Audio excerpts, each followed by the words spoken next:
Imam Raza, Ya Imam Raza. Assalam, assalam, assalam, assalam. A'udhu billahi minash shaitanir rajim. Bismillahir rahmanir rahim. Assalamu alaikum. Welcome to a new episode of Youth Corner with Jafri Sisters. My name is Ariba Jafri. And I'm Arisa Jafri. As we have discussed in the past episodes, we are doing a new series discussing the great minds and scholars of Islam. We have several personalities we can discuss.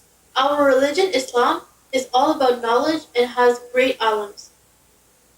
All of the knowledge we have learned has come from all of our imams. As our Prophet ﷺ said, Allahumma salli ala Muhammad wa ala Muhammad. I am the city of knowledge, and Ali is the door to the city. Let's explore more about our ulamas and their unique lives. I'm excited to know who we chose today. We're discussing Shaikh Nasir Al-Tusi. He was one of the most powerful ayatollahs of his time and the marja of his time. Muhammad bin Hasan al-Jahrudi Al-Tusi, known famously as Nasiruddin Al-Tusi, is one of the most influential figures in the history of Islamic thought and one of the most important Ithna Ashari philosophers, scientists, and theologians. He was born in the city of Tus in medieval Khorasan, northeastern Iran, in the year 1201, and he began his studies at an early age, first in Hamdan and Tus. He studied Quran, Hadith, Jafri fiqh, al-Aqaid, logic, philosophy, mathematics, medicine, and astronomy. Nasiruddin studied Quran, Sarf and Nahu and etiquettes when he was a child. His first teachers were his grandfather Muhammad bin al-Hasan, who taught him Islamic fiqh and hadith. And he studied logic and philosophy from his uncle Nur al-Din Ali bin Muhammad al-Shi'i. Nasiruddin was a very bright student. His greatness can be seen from the very fact that he was the author of two of the four most important books of the Shia faith, Tahzib al-Ahkam and Al-Istibsar. And more importantly, he is the person who established the Islamic seminary Al-Hawda in the holy city of Najaf. The second Mongol conquest under the commandership of Hulagu Khan was stronger than the first. Hulagu's army greatly expanded the southwestern portion of the Mongol Empire. They destroyed Baghdad, weakened Damascus, and ended the Abbasid dynasty. Except Shaykh Nasiruddin Al-Tusi and two other physicians, everyone was killed by Hulagu Khan, including the Rukn ad-Din. Shaykh Al-Tusi was kept alive because Hulagu Khan was aware of his scholarly and intellectual significance. Nasiruddin Al-Tusi had to join Hulagu Khan, but he decided to benefit from his place to protect the Islamic heritage, which was on the verge of destruction.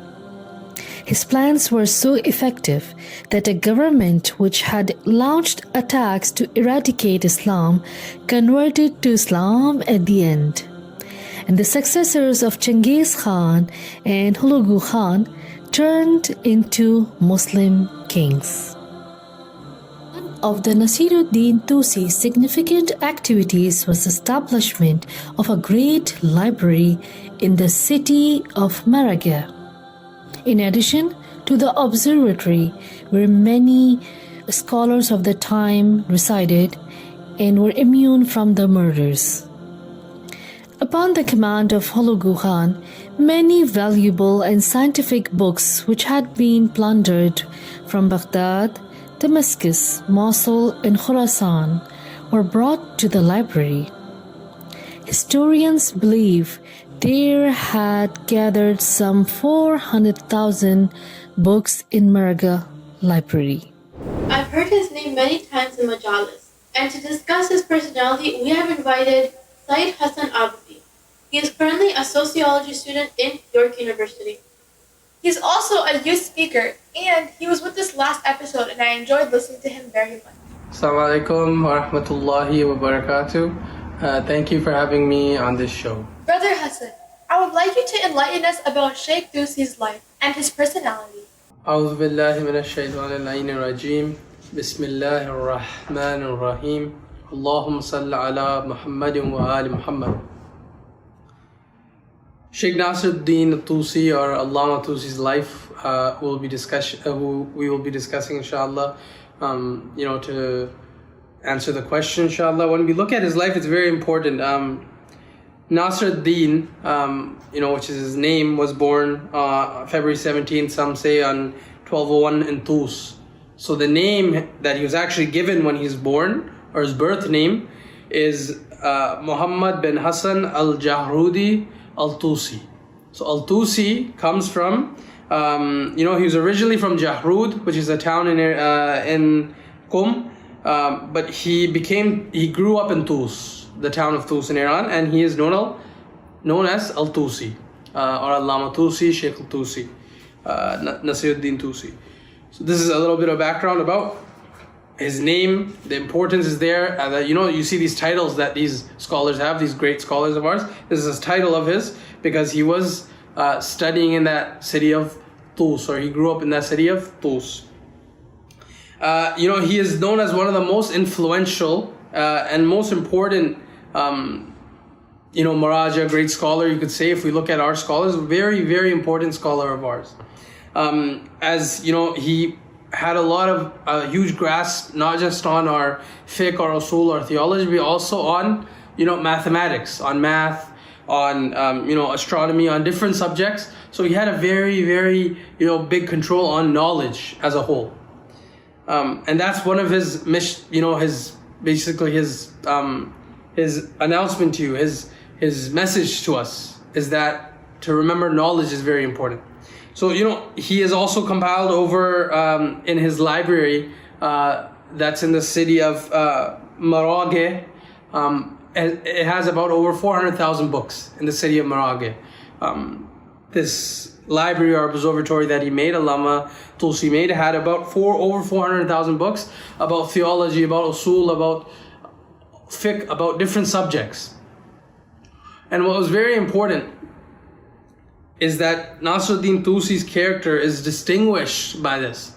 Is that, his ability, now if you look at the life of where Shaykh Tusi's life, what is going on around his, time of marjiyya, his period of marjiyya, what is very important is that his character, what, is different from everything else, is that he is able to control, the warriors. The Mongol warriors, he's able to control them by protecting what? The works of the Muslim scholars and those who have passed afterwards. All those scholars that left all those works behind. Shaykh Tusi's character is defined here, that he was able to protect all these past works of all the scholars. Despite the power, despite the might of the Mongol warriors. He wasn't letting them take their power and get rid of all of these, books that are very important to our sect, very important to our madhab, very important to our religion. He safeguarded these books and he safeguarded knowledge. That is the character of Shaykh Nasir Tusi, or Allama Tusi. That is the, noble character of his, that he safeguarded knowledge. And that is what the Aimah, that is what the prophets, that is what the 12 Imams of Islam want us to do, to safeguard knowledge and always remember to be knowledgeable and study whenever we can about any topic. Just to always remember to have some type of knowledge in our lives and reflection all the time. That's what Shaykh Tusi's character is distinguished by. And the message that I want to answer to this question about his life is that, imagine now the warriors, of that time, the Mongol warriors are big tribe, big warriors, and he's able to, push them aside and show that, no, I'm going to safeguard these books of mine. And he did. And he kept these books safe, and he protected this knowledge so that it's passed down to you, alhamdulillah, today. You know, many of the books of fiqh usul from Shaykh Nasir Tusi are passed down today of past scholars before him, because he protected and he safeguarded these. And you see that, you know, you've known the name of Avicenna or Ibn Sina. Shaykh Nasir Tusi during his time is also, you know, said to be the peer in scholarship, very similar to scholarship with Ibn Sina. Because, you know, Al-Tusi mastered mathematics, right? He was, as I said earlier, it wasn't just fiqh, usul, theology, Islamic sciences, also mathematics. Whereas Avicenna or Ibn Sina, you know, he was the best in medicine. But why, if you look at, you know, all the Western scholars also say that Shaykh Tusi is a master of mathematics and he is like the closest peer in scholarship to Avicenna, who was a great character in philosophy and theology and medicine. Also Shaykh Tusi, and having this control in mathematics, also had a big impact in you know, Islamic theology, Islamic philosophy, and also he brought forward the works of the Ithna Ashari Madhab, the Shias, right? The followers of the 12 Imams, their ahadith, their theology. Shaykh Allama Nasiruddin Tusi brought forward these beliefs with all that knowledge that he had. He made sure that he safeguarded these beliefs also. So you could see from here, from all this, you know, information that we're looking at, you could see that what is the most important thing, if I were to ask you, that Allama Nasiruddin Tusi is trying to do here.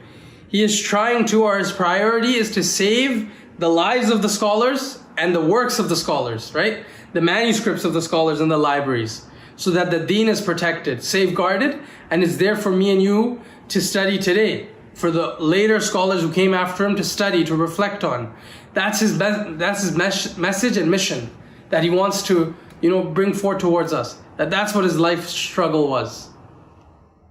To make sure that knowledge would be safeguarded and protected. That's why he finds, you know, he founded the Marageh observatory or library, because he wanted to keep all these books safe from the Mughals. You know, he told the Mughals, you're not going to take these books away, and he would go to different parts of the world to find these books and safeguard them from any enemy who would try to take away, you know, the studies that these previous scholars have done, the efforts that these previous scholars before him had done. And his only mission was to make sure that the deen, the knowledge, you know, the ilm is protected, so that people don't go astray. People don't look at the false ilm or the false knowledge and the false, you know, things that are being spread. Shaykh Nasir Tusi, Allama Tusi's character is so great and noble because he wanted to protect that deen al-qayyim, that perfect religion and that perfect knowledge for me and you today. He struggled and sacrificed himself. And you also see that he also studied the Quran in the Hawza studies. Today we have Sarf and Nahu, which are studied in the Hawza Almiya, you know, the conjugation, Sarf and Nahu, which is the Arabic syntax. He also studied this, and he did this when he was a child, and he learned the etiquettes from his uncle Nur al-Din. His grandfather Muhammad bin al-Hasan taught him a lot, and also his father taught him Shi'i logic and philosophy. So Shaykh Nasiruddin Al-Tusi or Allama Tusi is a very, very, very learned Maraja of ours, who protected this knowledge so that we don't have to struggle. We don't have to strive. It's given to us, my dear youth, my dear brothers and sisters. The struggle of these great scholars of ours is to protect this knowledge that, like the Prophet has said, to study knowledge from the cradle to the grave. And after his father's death, you see that he went to a place where there was, very important teachers. He went to Nishapur and he studied with Siraj al-Din al-Qamari, and he gained even more knowledge. He studied with, Farid al-Din Damad, a lot of important scholars, even after the demise of his father and his uncles. Shaykh Nasiruddin Tusi, again, to reiterate the point, his main mission and the main importance from his life that you can learn is that he safeguarded knowledge, like the Prophet told us to always gain knowledge. Go wherever you need to go in the world to gain knowledge, because if we do not, then we're going to start believing in these, like I said, false ilm that will be given to you, false knowledge. We'll start believing in everything without having a concrete proof of and proof and understanding of what is the real element, what is the real knowledge. That is what we can see from the life of Allama Nasir ad-Din Al-Tusi, that he safeguarded knowledge, and through all of the efforts, making the observatory, the library of Marageh, by fighting off the Mughal warriors, by making sure that the deen is protected. This is a very important mission during the life of Allama Nasir ad-Din Tusi. Thank you, Brother Hasan. That was very interesting. Can you tell us about his most interesting books? During the life of Allama Tusi, there's very important books. No doubt, all of our scholars have left us, risalas. They have left us where we can learn the fiqh of our religion. And many of our current scholars, you have their, who are alive, have their fiqh rules that you follow. But there are certain books, especially in our, sect of being Ithna Ashari Shias, that we should know. For example, what do I mean by this? If you look at our brothers and sisters, our beloved brothers and sisters in the lives of in the maktab of the Ahl Sunnah, if you ask some of our elders, they'll know their books like this. They have many books. They'll name off their books. Sahih Muslim, Sahih Bukhari. But from Shaykh Nasir or Allama Nasir ad-Din Tusi's life, we can learn this, that there's books that we need to know from our maktab, from our sect, that are very important, that have, that compiled ahadith of our imams. One of the students, now inshallah we'll talk about the books, one of the students, a great scholar, a great maraja that we know, Al-Allama Al-Hilli, he also has commentaries on Nasir ad-Din Tusi's books that we will discuss. Even Ibn Maytham al-Bahrani, a very important scholar, he also has a very well-known commentary on Nahj Balagha, and he learned some of his philosophy and fiqh from Nasir ad-Din Tusi.